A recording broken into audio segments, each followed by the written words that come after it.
In these problems, we'll read numbers from the keyboard, but we don't know how many numbers we are going to read, but we know that when we encounter number 0, we will terminate reading number process, and we must find out how many even numbers were entered until the point where I read 0. So until 0, I have 10, 2, 4, 8, and 18. So I have 5 even numbers until 0. So solve it.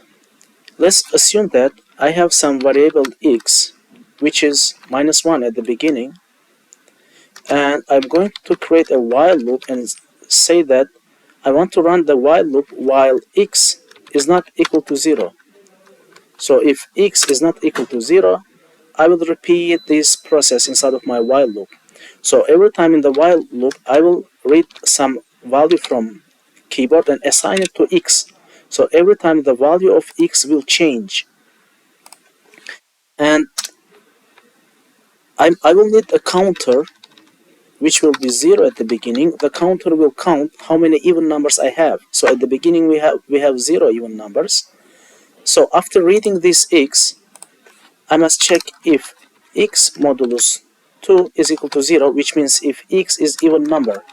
So if x is even number, we will increase the value of the counter by 1. And then,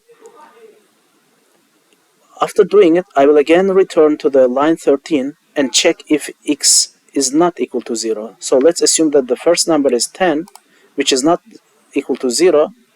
Then this statement is true. Then again, I will enter the loop until x is entered. So at the point when I read number x, and I again return to this line, and x, since it will be 0, 0 is not equal to 0, so this statement will be false, so I will not enter the loop, and my loop will be terminated. And after the loop is terminated, I must print out the value of the counter. But here we will have a problem. Let's see together. Let's assume I enter number 12, then I enter number 3, then I enter number 4, then 1, then 0. So far until 0, so when I enter 0, the program is terminated and it prints 3. So how many even numbers we have until 0? 12 and 4. So I must print out 2, but it printed 3. Why? Because 0 modulus 2 is also equal to 0, and it will increase the counter.